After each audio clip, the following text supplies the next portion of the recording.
between MIM. Yep, that's right. So let's see what they can do. Kuban was throwing that out there. Vayne going down, so Candy Panda saying, you know, Vayne may not be on the top of everybody's cream of the crop list right now, but when I want to win. Lucian is available, though. And I think if Super Hot Crew do not take Lucian this time around, I do feel like SK Gaming may decide to lock that one in. It is something that we have seen them do in the past. With the Elise being banned out as well, Renekton is available, which would also be another contested pick. I believe that, you know, it's Freddy's one of his mains, and it is still a very, very strong pick for up in that top lane. Morgana is also still open. Mimer with the first pick coming into this game had a quadra kill on Shyvana last game. Almost getting the penta, but taken down, coming in very strong by Freddy 122. So we see, as you said, Renekton being the first one. Maybe a Lucian Annie might be a consideration here. Svenskeren in the jungle, he likes to run Olaf, Lee Sin, and Eve as the other sort of junglers. So those would be the picks that I think both of these teams are going to be considering, are going to be prioritizing in this matchup. And it's something they have played a lot. If Olaf and Eve get locked in, that means Freddy's probably going to take tanky top lane Olaf. He likes to play those tanks. He likes to play the high hit point champions. Trying to get the beef in. Svenskeren definitely played quite a good Eve last game. He was getting the initiations in, but we heard, as you said, from Deficio, the follow-up wasn't there in the late game. Yeah. So they may try that once again. Or switch. He does quickly lock in the Lee Sin, who has actually been seeing quite a bit of bans. It's one of Svenskeren's mains. Like, Svenskeren has been playing Lee Sin for the longest period of time. And for quite a long period of time, there's many who've considered his Lee in particular to be one of the best in Europe. So we'll see if he can make it count, because there's a lot of power picks that are going over. With the Lucian being denied, we may see another Sivir, maybe Sivir Annie, Sivir Karma, maybe, if SK feel that it wasn't the champion picks, it was the way they played it. And that's probably what I'd like to see. For Taric is being hovered over right now, and it looks like that is what Nif will want. He's been playing a lot of anti-Taric, trying to come in here with stun, aggressive champions and Nif play style. We'll see if it works out for them this game. The bottom lane was a big area of attention in that last game for SK, so we'll see if they continue. You know what I do like about this? You've got 3 physical damage threats over on the other side. Renekton, Vi, and Lucian. And what's the best way to counter physical damage threats? Armor. And who's going to have the most abundant armor supply on the planet? It's going to be Taric. So I really like the pick in here. The longer that this game goes on, the more armor Nif will be able to build up. And thanks to, you know, the rework kit, the aura it's going to give off, I like that that's going to play into SK's hands. And I actually think that is a very key component to these team fights. And they do grab the possible Sona for Migza on the other side. He's been playing, or at least played that Karma. Let's see, Nif. Yeah, so he's going to take on to Sona. That's still very much so kill potential. Taric Sivir used to be a lane of Taster's choice back in the day. You hit one boomerang blade, it's over. It doesn't work quite that way right now. You can still take a few, but that is aggression, and you're probably not going to kill them. And it did go that way in the laning phase of that previous match. You know, Candy Panda and Nif, with the help of Svenskeren, really put a lot of pressure onto Hadel and Mixer. And Hadel and Mixer struggled to deal with it. They didn't necessarily have the counter ganks because Vi's early ganks are not very powerful. The Gragas pick is going to be hit or miss, as is any champion that throws out a skill shot with a time delay. See what you did there. And I think that I'm hoping that Jez is his practices. It is one of his most played champions. Ziggs, Gragas, and Orianna are his 3 most played champions. But he's decided in this matchup, the displacement power against the sort of all-in comp is more valuable than the long-range boom. Takes a champion, anything with my Q can go anywhere. That's it. Just keeps it fresh. So we are coming into game 2. Like you said, SK does have a few members, and not namely, that can kind of tilt off and maybe go in their own direction. You may see that in the fights. We'll have to see. This is just a prediction coming out. But they're also a team that has been known to just bolster themselves and come back even stronger and wow you in the beginning of the game and take driver's seat right away. Yeah, once again, the decision-making is going to be the key. In order to be in that driver's seat, in order to come back, they need to make clear-cut calls, act on them together, and move together. You know, if we go back to that first game and go all the way back to like one of the first Dragons, Candy Panda was milling around bottom lane, all the rest of SK was posing for Dragon. You're like, you can't afford that. You cannot afford to be 10 seconds late to a fight, especially with an AoE ultimate like Sivir, like On the Hunt. You need to be there. You need to be ready to start, react, and, you know, kite, like we've seen Alliance doing to Dignitas earlier today. And does SHC play the lanes right this game? Do they figure out pushing with the minions? Obviously, it doesn't help more, but that's what's going to get them that next tower after the kills, not just kind of hanging out. And of course, the weak early ganks of Vi definitely going to play cases. We are in game for the second match here of the LCS promotion series between Super Hot Crew and SK Gaming. Let's see what these guys have for each other right out of the gate.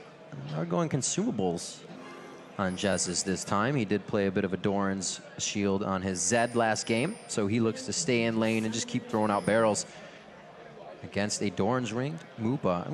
Moops. I'm gonna keep my eyes on that lane. So what we are seeing as well with the supports is we do see that Targon's Brace coming down, the Relic Shield rather, for Nif. So he's opting to go for that one as a nice strong play from Super Hot Crew.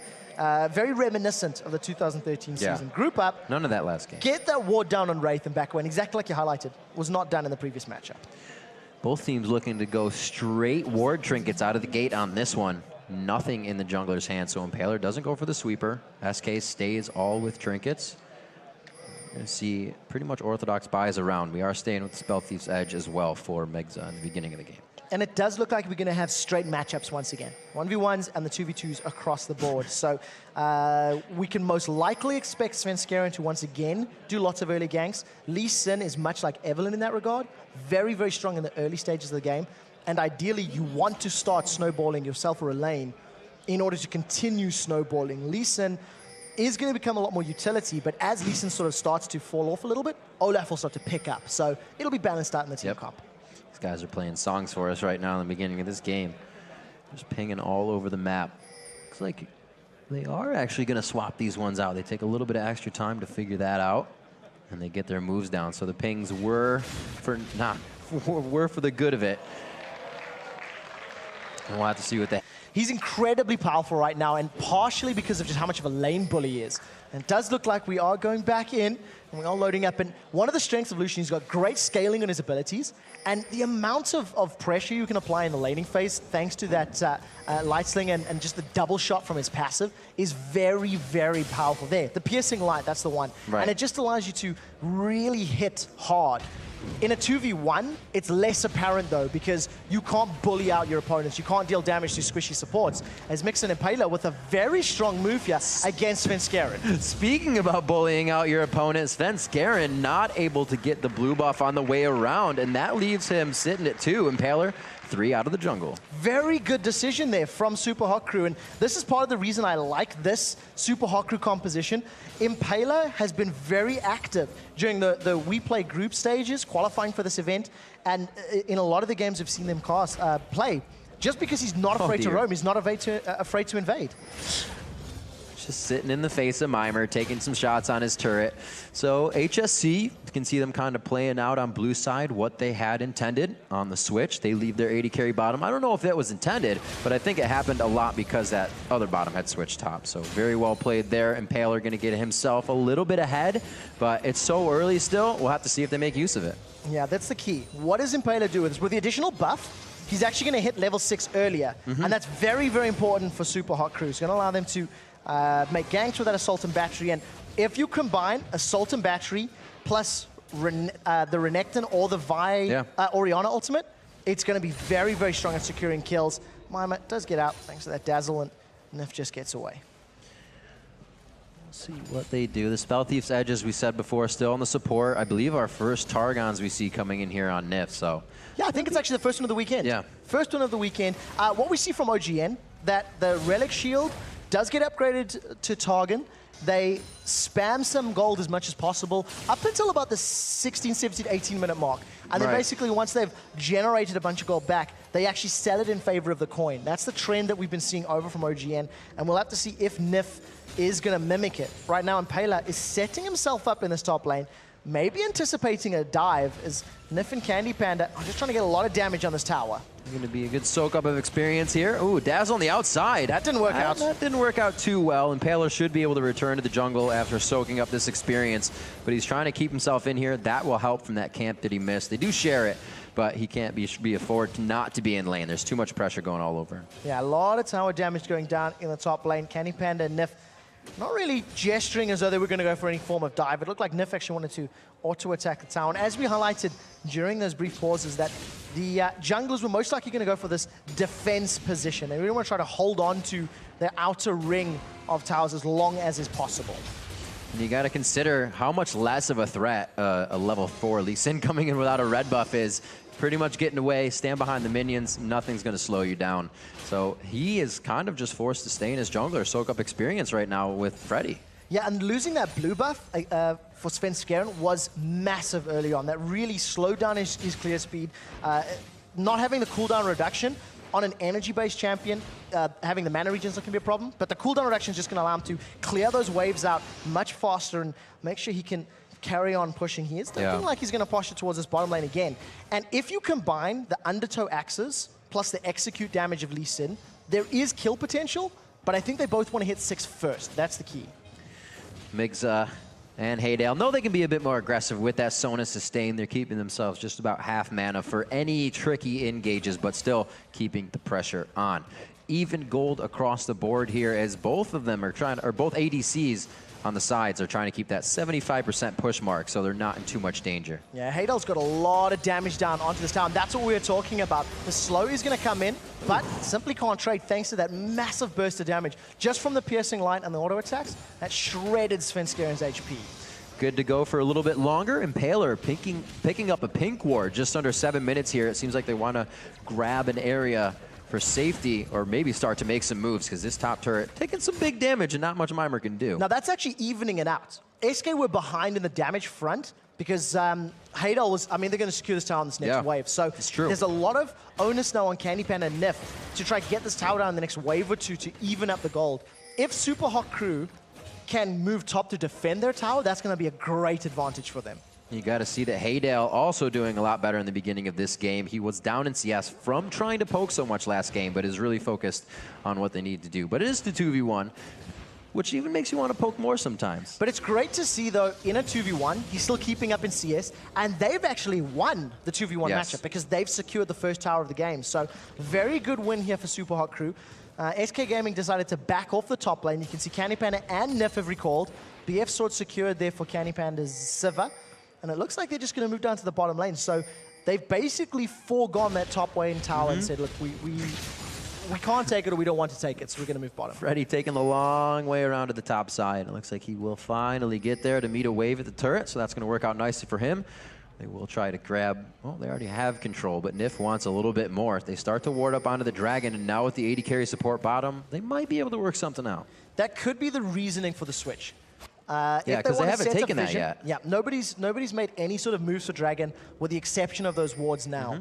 And if SK have the numbers advantage in the bottom half of the map, that is going to allow them to either challenge for it or secure it themselves. And I think that's very, very key to note. Blue buff has respawned. Remember, the last one was stolen away. Remember, Impaler and Mixer challenged for it and took it. And reading it like a book, Nif knows they've dazzled him. Oh, they said we're here for our blue buff, and then they said, nope, that was ours. Inside the jungle is going to be the bungle, and it looks like Svenskeren gets out the last tick, takes him down. The ignite from Migza coming out strong, and he is able to pick up the first blood for his team, and they may be even securing the second blue buff. Now, blue buff is picked up, and that is a monumental failure. They got the jump onto Super Hot Crew and were unable to convert that kill. Oh, the dragon being picked up as well. This is a big swing in power for the Super Hot Crew. 2 blue buff steals and a dragon secured. That is brilliant play, plus the tower to go on top of it. They threw down so many, if you look at that blue buff on the other side, they threw down so many wards, and all the wards that SK had were behind them after the fight was engaged, so they really didn't have much vision of what they wanted. Big fight up here. Freddy forced a ghost from Mimir as he throws down the ultimate. Mimir looks like he's just going to try to get some extra damage down, but that means he could probably take that next engage. Yeah, Flash and Ignite is available, so the next time Dominus comes up, if Freddy decides to stick away, Freddy is going to be at risk of being taken down. And you know, SK, they read the invade. They knew that Super Hot Crew was going to challenge for that blue buff. They had set up for it, but they just didn't have the numbers. Once again, Candy Panda just arriving a little late to the party. Jez is not getting any of Gragas's damage down. It just didn't work out for them. Freddy's going to be a bit brave here. He's triple Doran's here. Double Doran's blade, single Doran's shield. against a Giant's Belt and 2 Doran's items. So he's a little bit mismatched as far as the HP is concerned. A lot of these Lucians throwing in that Ruby Crystal as they go along their build for the Bloodthirster into that Trinity Force, keeping himself tanky, and you can see winning the shots versus Candy Panda. That's not giving them too much trouble, but they did push, so they can finally back in that bottom lane. We'll see what they pick up. It's only going to be sustained for Candy, so still that lane seems like it's going to be quite slow between them. Sustain on both sides, poke on both sides. Yeah, it comes down to, I think, jungler assistance in this case. You know, right. Haydel and Mixer actually have potential of killing Candy Panda if they combine the Crescendo with the culling and get every shot to land. But right now, I think Impaler and Mima, they want to set up a dive here. Assault and Battery is available. That's a double buff Impaler. The question is, are they going to go for not enough minions? So, starting to back this one out. Freddy says, get out of here. That was a little weird. Walked right up, basically said, hey guys, what's up? And now they've backed away. Maybe this way. Nobody's come up to help him yet. So he has his ultimate. He's got to call that out, but his ghost is down. He blew his ghost last time because the ultimate wouldn't have saved him. But here, he knows he needs to hightail it out of there. Yeah, Freddy is going to at least get away a little bit safer this time around, but slightly awkward posturing from Mima and Impaler. They want to just try zone him out. He's losing minions, he's losing experience, he's losing gold. So it is still wins for them overall. And you can see that Candy Panda, and if they're just dealing with the minion wave pushing up towards them, they're not trying to shove the tower down. It actually feels like SK is trying to stall a little bit, buying some time to farm up and power up a little bit. Do you feel that it's been a mistake that the top turret was left alone after they lost theirs? Do you think that should have been equally traded to keep these lanes flowing? It ended up being that way because hindsight is 2020. But the decision for that, you see Nif going down bottom, he sets up wards around Dragon. Right. They knew blue buff was respawning, and they knew SUPA was going to challenge for blue. That's true. But then they executed very poorly. You know, so the decision-making was good. It was there. The execution was poor, and that's why they lost blue buff and lost Dragon, and didn't get the tower at the same time. So, you know, it's only because we can break it down knowing how it planned out. But I think it's good that SK are thinking that far ahead. Absolutely. It does show forethought that they were not necessarily doing in game one. So the numbers also spell that out here, 18,000 to 15.5. We got 12.5 minutes in the first blood going over to Migza, so it's not too crazy. He was able to get the Sight Stone, which means they can get a little bit more coverage on the map. We'll see if he brings out his sweeper soon. Yeah, I guess once they start moving around the map, that's the key. You know, once they decide to start pushing into their opponent's jungles, it's about 13 minutes, so unless my math is terrible, in the next sort of minute and a half to 2 minutes, I think, is when the Dragon's going to be respawning. And that's most likely where we're going to see our next fight. Both of the teams are going to be aware of it, know roughly the time frame. And I think SK has to challenge. I don't think SK can afford to give up or give away any more of that global gold. Good wards in the bottom lane are keeping Candy Panda safe, but they see Migza going around. Will they try to do anything with this? I don't think so, because it looks like Svenskeren is taking his wolves, or wraiths at the moment. Yeah, Svenskeren feeding the pinch. Double Ruby Crystal in his items at the moment. You know, over on the other side, Impaler's got that Spirit of the Ancient Golem completed, and it's only being met by a Spirit Stone. So Sven, he is up on CS, but he wants the instant power of those double Ruby Crystals as opposed to investing it into, you know, upgrades along the line. So that is quite interesting. It's a little different. It's a little different. But I think it's because he's anticipating a fight, and he just wants that right now. Impaler may be the one to pull the trigger. He's ready to punch. Up, and ask questions later.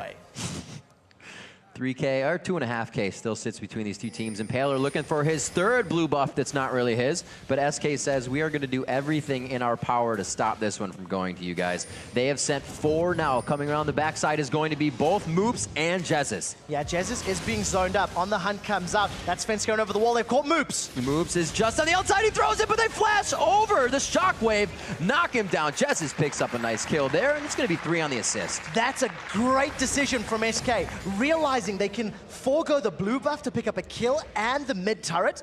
If they then roll around to pick up Dragon, this is a great decision from the team. Now we do see Hadal defending it as in comes Impaler. Impaler trying to do just that, and he gets it back onto Candy Panda, forces the flash. The Sivir ultimate is down, so this is all that they can do for themselves. Clicking away, a nice crescendo going across the team. Nif is going to be the next to fall. Jez is on the outside with the blue buff, is going to be able to body slam away safely if necessary, but the 2 for nothing on that. Yeah, now Freddy's joined the party. That was a 4v4 really, as they did shut down Moops. This is going to be the tower falling in favor of Super Hot Crew if they can get the minion line to back it up. I keep getting too antsy, actually. SK Gaming end up losing the fight 2 for 0 in that mid lane engage. And a great little cheeky had move. gone down, but Cheeky move by Svenskeren. Lands the Sonic Wave, kicks Mixer over the wall, and then follows it up to follow him with, but it wasn't enough to get to safety. And this is going to allow Super Hot Crew to actually pick up the Dragon now. So this is their second Dragon of the game, and it's going to give them a nice gold lead. Freddy may want to play, but there's nobody else supporting him, so not really going to work out for them. Exit stage right, says SK, or rather SHC, as SK comes in from the top side. They get out safely. Starting to get a little bit of a gold discrepancy here, something we did not see in last game. Also in kills, and the turrets right now in favor of SHC. They were able to push down that bottom one quite quickly due to the 2v1 situation. Yeah, 4,000 gold lead right now is a pretty sizable amount, but the way that it was generated, I think, is more important. SK seem to be reading Super Hot Crew fairly well. They seem to be predicting the movements, but they're not capitalizing. They're not turning it into victories. They're not securing their blue buffs and things like that. So unfortunate for SK, they continue to fall behind. If they don't stop the rot soon, Super Hot Crew may be able to just instantly win any fight they choose, because they're going to be able to just engage with Renekton and Vi, and nobody on SK can stop them right now. No one looking for too much aggression right now. Since the beginning of this game, we've seen the teams feeling a bit more comfortable. There were more early wards. There have been more engagements, but better fights this game. The nerves have kind of been shaken off, and everybody's a bit more controlled. We'll have to see what they can do in this top lane. We talked about the kill potential of the slows. We'll have to see if it works. We'll have to see if there's any kill potential here onto Mimus. Svenskeren has managed to sneak in from the river, and they booted him backwards. They haven't hit the Q yet. He still has that to follow, and he does get it after the flash, but is it going to be enough? Where's the cripple? He's trying to keep him in. Oh, the assault battery comes in. The vault breaker. Do they take him down? Freddy in the trade for the retribution kill, and they are both forced to walk away. Trading 1-for-1 with Freddy being able to pick up that kill is pretty good news for him. He is falling a little bit behind on CS. Now Nif and Candy Panda, they want blood on Hadal. Hadal throwing out the, or calling. I don't know if he's going to be able to get out of this one. Oh, he says no, and Nif almost walked in that one. Crescendo's available if Mixer wants to go in. Are they going to go for it? That's the real question. Oh, he still had it. He tried to time it. To his credit, he tried to time it, but it does last quite a bit, and he gave his best effort. Great spell shield there from Candy Pandas. We do see Impaler really bullying Svenskeren around. We do see the sort of matching items as far as the defensive stats is concerned. One additional cloth armor, but it's not a massive amount of armor to rave about. Now, Super Hot Crew continue to extend this lead. It's now 5,000 gold lead. They've got 4 kills to 2. There's still a tower up. Yeah. And I think they're playing this very well. They're playing it patiently, and they're not overcommitting, which I think is what SK's mistakes have been in defense of their buffs. Yep. It's a good way to put it. Coming up on to 20 minutes into this game. Kind of see everybody at their lull in power, but at their most to try to get something out of the game. Everybody's trying to finish that last core items. Both Moops and Jazzes have gone for the Athene's Unholy Grail, just favoring that cooldown and magic resistance, because that lane, like I said, it's the kill lane for those two. It's just a skill matchup. Now, I'm happy you actually talked about them, because I don't think we've seen much of them at all, really. Yeah. Moops and Jazzes have just been farming their way up, and it's pretty apparent that Moops is winning the farm battle, thanks to having 40 CS more than Jazzes at this point. Just a few. I mean, that's basically 2 kills worth of gold. Yeah, it's true. And it's already showing. Athene's completed plus the Blasting Wand. He hasn't completed his Sorcerer's Shoes yet, and even though he's a kill down, it is because 5 members of SK dove onto him. If he can land another good Shockwave, that could be a game-changing moment that could lead to bigger objectives for Super Hot Crew. And with blue buff respawning, it does look like SK may have the fight they're looking for. A little bit of a deep ward there coming out of Hadal. They want to be well aware of SK's positions, and it feels like every fight that's happened has been because of this blue buff. Impaler wants it so bad that it's the engagements. A little bit of a wall there in front of Impaler. He learned about that. Trying to go through walls doesn't work too well. Svenskeren going to take some damage. Calling all the way to the backside. Actually takes down Nif in the last few shots. A very nice reactive flash there. Trying to get themselves some more engagement, but they couldn't get it down. Now, Mima was actually going toe-to-toe with Freddy. Freddy did not use his Ragnarok, and it actually looked like he was able to scare Mima away a little bit. Mima's going to carry on farming, but the tower was secured. So even though the top lane fight is swinging a little bit even, Mima's going to be a bit cheeky and get out. Super Hot Crew, they secure the second tower of the game. It's the mid lane tower. That's going to make it even easier to challenge on those blue buffs that we've seen them doing constantly throughout this game. I can't help but notice, he does have a kill. Obviously, that's going to help. It was first blood. Moby Boots, Ruby Sightstone, the Edge, and there's no Sightstone yet. The Targon's fully upgraded now, and he's still just trying to go out for consumables. It's a bit of a risky play from Nif, but on the same token, he's not had any money to work with. There's no global gold coming in. He's got 1 assist to his name. That's true. They haven't taken down the turrets. No dragons, no turrets. So there's nothing else supplementing his gold. The Targon's Brace has currently generated about 550 gold. So he's working his way up to breaking even. Over on the other side, the Frost Fang, which is, of course, upgrading from the Spell Thief's Edge, Bingo. is sitting close to 640 gold. So, you know, it actually looks like the poking item is working out in favor of Mix's Sona. Around this time is when he sold it in favor of the coin. So we'll see if the same stays true. And he's also switched to the red trinket as well. They're getting 2 sweepers out, 1 now on Impaler, who started with 1 coming out of that first game. So we'll have to see if this starts to really play in their favor. They're going to have vision control, and they already have map control. So 15 seconds for Dragon. The blue buff was stolen by Super Hot Crew, taken by Moops as it respawned after that last team fight. And you can see SK, they're setting up some vision. They don't want to give it away. Mima and Freddy, the slow battle of the tanky top laners, they're going in. The wet noodle fight continues, and it stops. They need to make some more noodles. Mima's noodle's bigger, but Freddy's can be thrown. You can see it in their weapons. As it stands right now, SK do have a positional advantage on Dragon.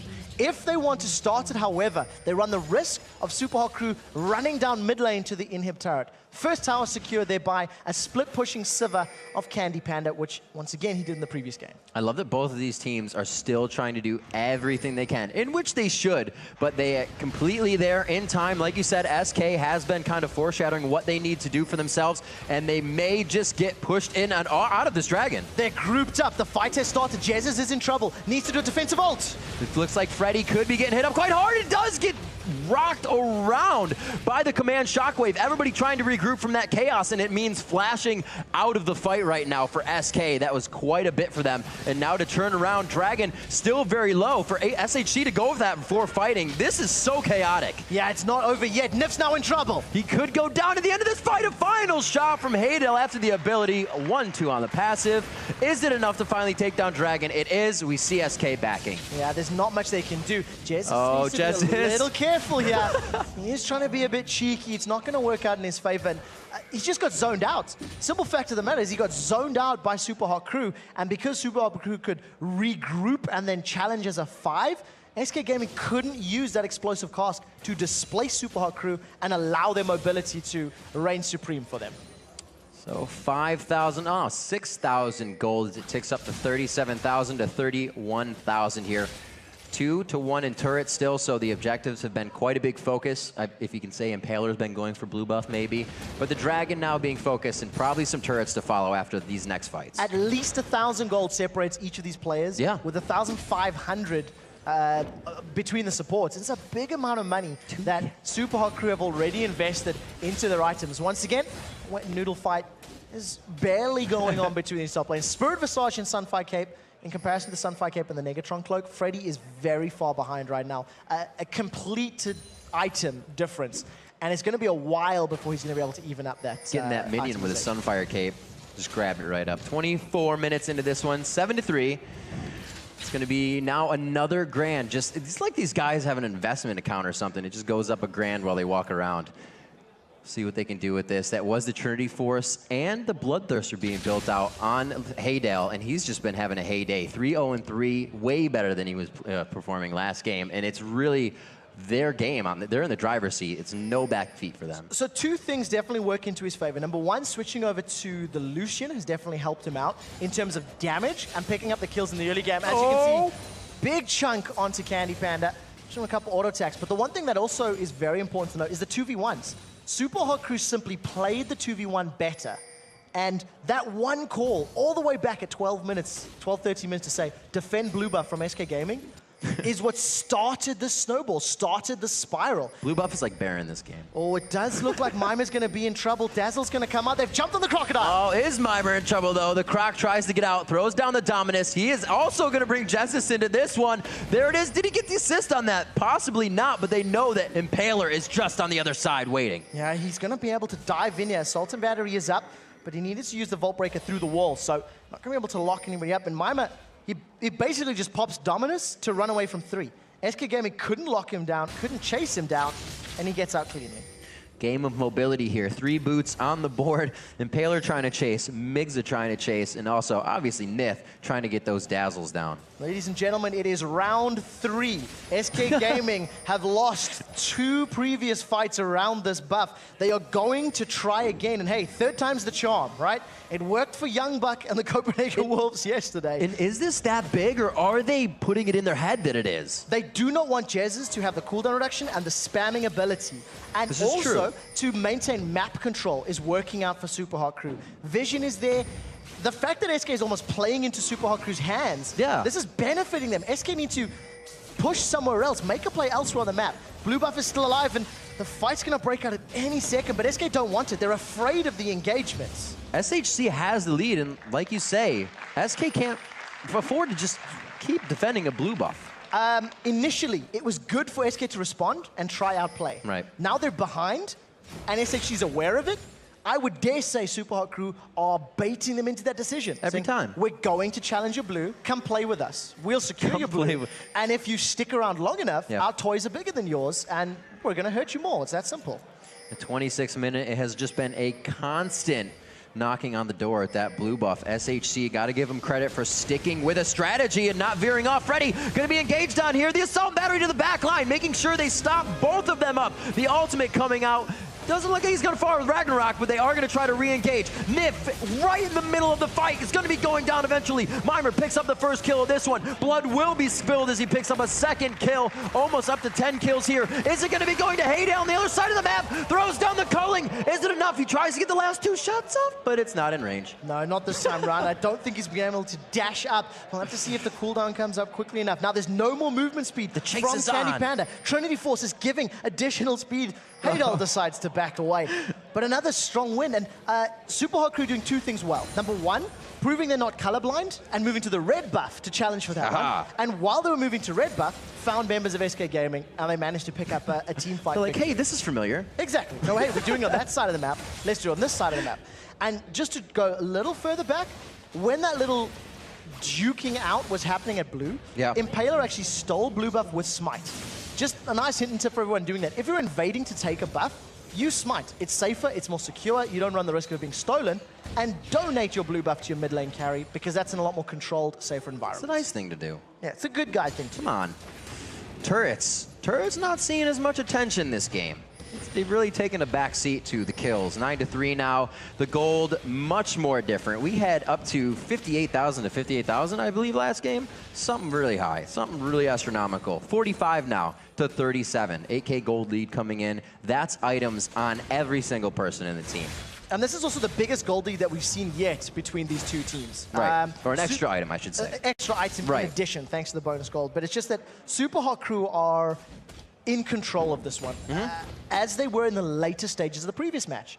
You know, SK tried to make moves, but failed in making them stick. And I hadn't noticed when the Spell Thief, the Moonblade was sold, but Talisman of Ascension has been picked up by Mixer. So the engage potential is even higher now. You know, he can speed up his whole team in conjunction with his Song of Celerity movement speed increase. And it's just, it's a very powerful in and out to help counter the power of that on the hunt. It's always nice to see your Orianna do that much damage. Now already having the Void Staff coming in. Glass Cannon builds quite a bit for these teams here as they may try to pressure this Dragon, but it looks dangerous. Yeah, I think Moop basically secured it for his team thanks to some great damage. Nobody from SK can challenge because they've lost 50%. Svenskeren even gets stunned up by Mima. Mima almost went in. He had that second, the dice to go back forward and decided to back away. Now the siege is on. Super Hot Crew with a numbers advantage and an HP advantage will be sitting underneath this tower to try to take it down.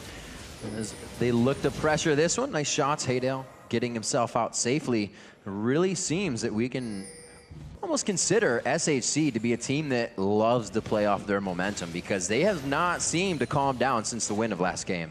Yeah, that's true. They continue improving on their previous plays, improving on the last moments. You can see that the vision is also being stepped up in this matchup. There's a couple more wards in and around the entries and exits to the SK Gaming jungle, which was anticipation of the Dragon fight. They need their positions on it. The barrel comes up from Jesus. It's not enough. It was a good barrel to get in there to stop some damage. No follow-up, as you said, though. Could have been had. Good damage on the turret. Haydale getting in for great shots on that. Eventually going to fall, and this means right now SHC has to realize they could start putting themselves in the position they got put in. So they need to end it if this starts to happen. The one thing that they are doing right, they're sieging. They're forcing a split push. They're leaving Mima in the top lane. And as you mentioned, SK didn't do this in the previous game. They didn't group up and siege as a team because things were so even. Yeah, I think SK Gaming were afraid of it. You know, they were like, well, because we know we're not ahead, we don't want to put ourselves at risk. And it ended up costing them. In this game, Super Hot Crew know that they've got the advantage and they're playing to it. I also want to just touch on the 0-1-5 of Moops' Orianna. He's getting a lot of extra gold thanks to the support's assist scaling gold that we've been talking about in 3.14. He is also at 308. We saw just his plays in general. If he's not on the map to be alive for the fights, he's stopping the Dragons. He's doing the right things beforehand, and he's kind of seeing that SK is trying to do it even more beforehand, if you will. Taking a bit of damage there. Nicely shielded. Is he going to get it? I think he might get one of his. Doesn't look like anyone's around. It doesn't look like it's around. This may be the second blue buff of the game. I think you're right that Jez is going to be securing. He does manage to pick one up, and a round of applause here for the blue buff. And you know what? I think that's Super Hot Crew just pushing elsewhere. You know, they sieged up the mid lane. You had Mima up in the top lane, and they weren't necessarily prepared to challenge that blue. And they've got enough of a lead. It's over 10,000 gold now. The question is, how do they push SK into a fight? Because they've got very good tower dive potential. Renekton and Vi, plus Orianna shield. Although, as I say that, the dive's coming from SK. Oh, Shockwave onto 2. Looks like Jez has wanted out, but the rest of the team wanted in. He comes in back a little late. The cast did hit, but it didn't hit enough. Again, the follow-up isn't there. Yeah, but here comes Lucian as well as Mima. No. Dominance goes down. He's in 4 people. That is shredding HP right now. Here comes the rest of the team. They are coming out of the woodwork. How is he in the jungle? How is he coming down from the sky? They are being pushed down into the base, and it looks like they're grabbing inhibitor turrets off of this. A double kill coming in as Freddy comes back up. Another double kill. 1-1 for Mimer and Haydale. Massive fight for Super Hot Crew. This is going to allow them to pick up the inhibitor. And like you said, Super Hot Crew coming out of the woodwork. That was a 3-man defense in the tower. Mima and Haydale managed to join from the sides and just clean up. Here's going to be a replay, as we talked about. Now, the tower had already been pushed off. Look at Lucian coming in from the side angle. And Mima just wrecks. Dominus and Sunfire Cape is dealing damage to 2, 3, and 4 members for practically the entirety of that run up the mid lane. Wow. And it's just going to allow them to clean up. Mixer with a flash power cord right at the end. He really wanted to get in there and make sure his team secured those kills. Or is not enough. You got to do more. Got lane pushing going on pretty much everywhere it could happen right now. We had a bottom turret being dropped there by Haydale during the replay, bottom second tier turret. So they just grabbed all that potential gold that was sitting on the map, and it was big. Massive amount of gold gain. Now all the map pressure is sitting in Super Hot Crew's favor thanks to the minions. Previously, it was being afforded and earned by vision and by challenging on the buffs. Now they can allow the super minions to do a big portion of that job, and they can now start to challenge the Baron or going for the last remaining inner turret in that top lane. More sweepers, even more sweepers coming out. Haydale picks himself one up. 34 minutes into this one, also picks himself up a red buff. They are very near 60,000 gold to 43. Looks like a forced Ragnarok here from Freddy. 1-2-2 at Mimer. Yeah, that's not going to hurt. Care. Not going to hurt at all. Mimer is just running through everything right now. 5-1-4. Randian's Omen, Sunfight, Giant's Belt, and Spirit Visage. There's a Randian's Omen missing in Freddy's arsenal. That is the difference between these two lanes right now, with the exception of a Giant's Belt. I mean, Mimer's got another Giant's Belt on top of it. If you look at the junglers, the Locket of the Iron Solari sitting in there, you've got the makings of a Randian's Omen, a big difference between these two teams. And it's just, it's very difficult to see how SK can come back, with the exception of monumental throws, and this isn't going to help. That was big right there. Mimer actually can't get through the wall. He did slice through the wall, so he's going to be forced to walk up to this one. And you can see SK doesn't want any of it. Everything is used to disengage. Well, Haydale is just off, having a heyday. Yeah, we see Candy Panda again with this sort of armor shred build, if you can call it that, as now the wet noodle fight is going to incorporate some additional help. Freddy's been stunned. Looks like they bring the full dinner to this one. Freddy, oh, there's the disengage, but is it enough? They want right back into the fight. They continue to go. It's going to be the slice. He still has the dice possibly to follow, and he does. Oh, a little bit of a misstep there. They are just pinning him in, but he gets across the wall. This is only going to be for the run. Oh, a flash. That was quite nice. Good dodge. Blue suede shoes from Svenskeren. He gets the clap out of the crowd. It's not going to help, though, because now all of a sudden, right, it's just so chaotic. Get the tower. They're going to get the inhibitor tower. Haydale has held Candy Panda in place, and one of the keys to these team fights for SK Gaming is the mobility of On the Hunt. It's not doing anything. Mimer taking some turret hits, and he doesn't care. It's going to be a dead Candy Panda. Sniper. Haydale coming out, goes right past the inhibitor turret, and this one's going to be taken down, not gone past. So they look to get more gold out of this. You can just see them doing everything they have, because the surrender vote has come out in this promotion game. SK Gaming call it. They tap out at 36 minutes. And you know what? When you're 15 kills to 3, you're down. Now they're down 2-0 in the best of 5. They really need to shake off some rust if they want to bounce back. So much crazy play coming out from these guys. You have to consider the Vi's continuously in the game. But we look at SK's side. Last game, I believe it was the Sivir, the Zed, oh no, I'm sorry, the Shiv, Orianna, Sona, Ezreal, Vi, right? Yeah. There's a little bit of engage there. But SK's teams now are walk-ups. It's the Olaf, it's the Lee Sin.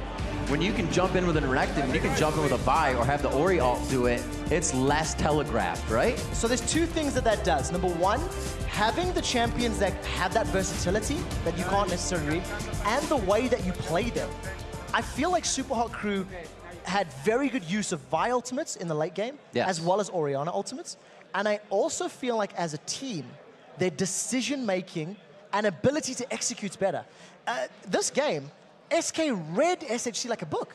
SK knew what they were going to do, knew where they were going to invade. That was true. Knew they were going to push.